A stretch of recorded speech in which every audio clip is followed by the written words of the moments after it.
sebagai orang kafir sekaligus kakak. Saya Kalista berperan sebagai narator. Saya Sabin berperan sebagai kafilah dagang dan adik. Saya Kayla berperan sebagai orang kafir. Saya Kania berperan sebagai mama dan juga Bulan.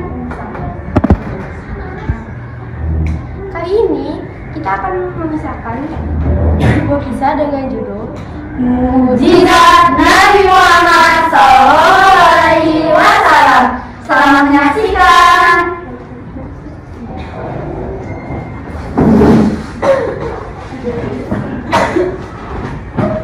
Pada suatu hari, di sore yang cerah di rumah Sabin dan Ambil. Mama! Iya nak, kenapa? Hari ini hari Sabtu, kita akan pameran. Oh itu ya nak, sini duduk dulu akan mama ceritakan. Nah, jadi hari ini bertepatan dengan peristiwa Maulid Nabi Muhammad SAW. Ya, astagfirullah. Ya bapak jangan bersedih gitu dong. Maaf ya mak. Jadi tadi adik nanya apa? Itu loh, tadi adik nanya tentang peristiwa Maulid Nabi. Wah pas banget, materi PAI ku tentang Maulid Nabi. Ada mau kakak ceritain nggak? Nggak mau sama mama. Ya udah, sini mama ceritakan.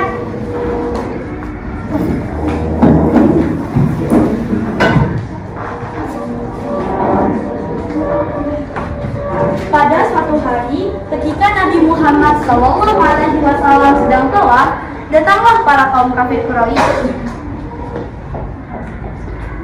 Wahai Muhammad, apakah kau melihat bulan itu? Ya, aku melihatnya. Jika kau adalah seorang rasul, maka buktikanlah bilanglah bulan tersebut menjadi dua. Jika kau bisa membuat bulan itu, maka kami akan beriman kepada. Baiklah, Rasulullah menyanggupi hal tersebut. Setelah itu, beliau langsung berdoa kepada Allah Subhanahu wa Ta'ala. Ya Allah, tunjukkanlah kepada kaumku yang masih tersesat ini kekuasaan-Mu. Bismillahirrahmanirrahim. Setelah itu, Nabi Muhammad menunjuk ke arah bulan, seolah-olah beliau sedang membelah bulan tersebut. Semua orang melihat ke arah langit. Seketika, bulan pun terbelah menjadi dua. Salah satunya berada di Jabal Nur. Tak lama kemudian, bulan yang sebelumnya terbelah menjadi dua, mereka bersatu kembali.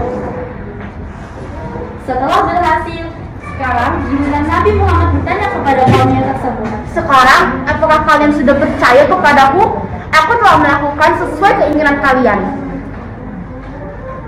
Alih-alih mempercayainya, kaum Quraisy malah menuduh Nabi Muhammad. Aku masih tidak mempercayaimu, Muhammad. Kau telah hebat bermain sihir. Kita semua akan terpercaya olehmu. Nabi Muhammad begitu heran dengan kaumnya tersebut. Mereka tidak ingin mengakuinya, padahal tanda-tandanya telah mereka saksikan dengan mata kepala mereka sendiri. Orang-orang musyrik tersebut mulai berbisik-bisik sambil membelakangi Nabi Muhammad. Muhammad bisa saja membantu kita. Namun, apakah sihirnya akan dipijau ke orang yang tidak ada di sini? Apa rencanamu sekarang? Tanpa mengucapkan permisi, mereka meninggalkan Nabi Muhammad. Sepanjang jalan, mereka saling mengobrol, dan rencana mereka selanjutnya adalah mencegah para kafilah dagang yang akan datang untuk menanyakan fenomena ini.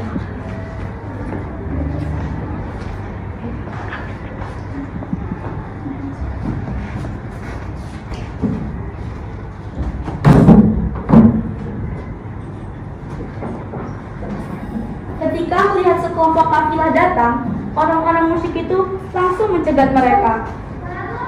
Selamat datang wahai saudaraku. Apakah dalam perjalanan kemari kalian melihat fenomena bulan yang aneh? Apakah kalian sedang membicarakan fenomena bulan terbelah menjadi dua? Jika itu yang sedang kalian bicarakan, maka benar, kami telah melihat kejadian tersebut. Ya, aku juga melihatnya. Bulan itu terbelah menjadi dua lalu bersatu kembali. Kaum kafir Quraisy saling berpandangan melihat hal tersebut. Namun tetap saja mereka mengingkari mukjizat Allah Subhanahu wa Ta'ala yang diturunkan lewat nabinya. Bertepatan dengan peristiwa ini, diturunkanlah surat Al-Qamar ayat 1-2 yang berbunyi, A'udzu billahi minasy syaithanir rajim. Bismillahirrahmanirrahim. Iqtarabatis sa'atu wa syaqqal qamar. Wa iyarau ayatan yu'ridu wa yaqulu sihrun mustamir. Sadaqallahul azim. Artinya, aku berlindung kepada Allah dari godaan syaitan yang terkutuk. Dengan nama Allah yang Maha Pengasih lagi Maha Penyayang. Saat hari kiamat semakin dekat, bulan pun terbelah. Dan jika mereka orang-orang musyrikin telah melihat suatu tanda mukjizat, mereka berpaling dan berkata, ini adalah sihir yang terus menerus. Maha benar Allah dengan segala firman-Nya.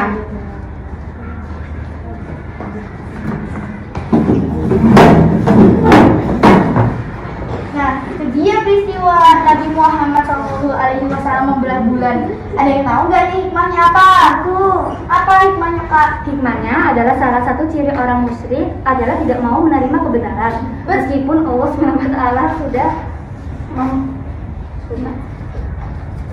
menunjukkannya. Nah, betul, 100 untuk Kakak. Nah, ada lagi nggak nih hikmahnya? Kita harus mengimani seluruh mukjizat yang telah diberikan oleh Allah SWT kepada Rasulnya. Sekarang ada yang mengerti.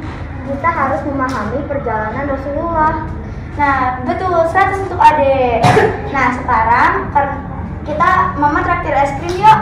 Ayo.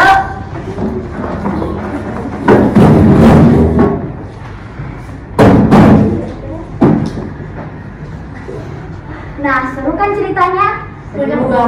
Banyak banget sifat yang bisa kita teladani sebagai umat Islam. Kita harus bangga mempunyai Nabi yang hebat seperti Nabi Muhammad SAW.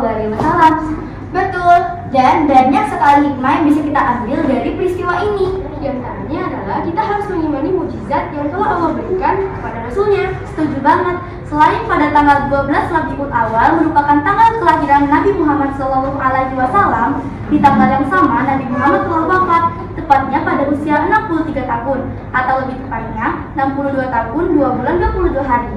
Semoga cerita ini menghibur dan bisa memotivasi kita semua. Mohon maaf bila ada yang